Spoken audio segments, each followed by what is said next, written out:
Неожиданным гостям Баркинхоевы всегда рады. Этой семье уделяется особое внимание, потому как живут бабушка с дедушкой одни. В пожилом возрасте и здоровье уже не то, поэтому за ними нужен глаз да глаз, отмечают медики. Мы часто посещаем этих больных. Мы приобрели для них аппарат для измерения давления, именно автоматически, чтобы им было легче измерять это давление. Приобрели телефон.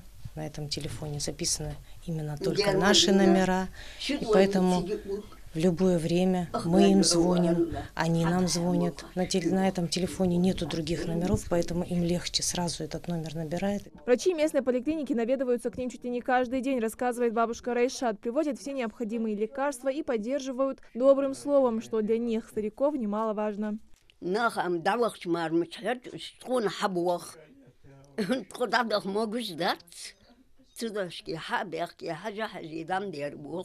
Терапевт, педиатр, кардиолог дом Погоровых также на некоторое время превращается во временный пункт оказания медицинской помощи. Пока главе семейства делают ЭКГ, в другой комнате педиатр осматривает детей. Руки подними, высоко опускайте, опускай.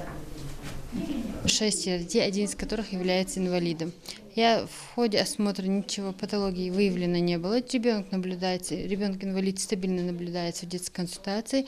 Все назначения правильно матери выполняются. Таисия Погорова отмечает, наведываться в поликлинику у самих получается не так часто, как хотелось бы. Новая практика очень даже полезная, признают и сами медики. Те, кто даже не подозревает о болезнях, много. А здесь целая команда врачей выезжает на дом и проводит практически полное обследование. Мы всегда надеемся на русское авось. Авось пройдет, авось болезнь отступит. А когда своевременно выявится что-то, это, конечно, плюс при лечении серьезного заболевания. Муж у меня лежал, когда-то не вставал. Все врачи, которых мы привозили из Осетии, из Грозного, говорили, что он никогда не встанет. А врачи правильно говорят, лечат не только лекарства, лечат еще и слово. Вот этим словом, по-моему, они его подняли.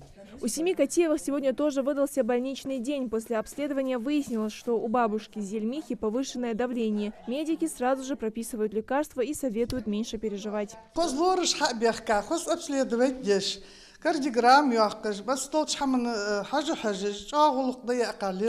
Гостей в белых халатах сегодня встречают по всему городу, а в поликлинике даже вывесили карту, отмечая, где уже побывали, а где еще предстоит. С 17 января 2017 года созданы мобильные бригады, в состав которых входит терапевт, участковый, педиатр, акушер-гинеколог, медицинские сестры и врач ЭКГ.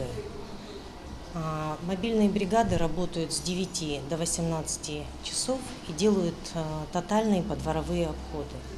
Целью и задачей этих бригад состоит это достоверная перепись населения, это анкетирование населения, это информирование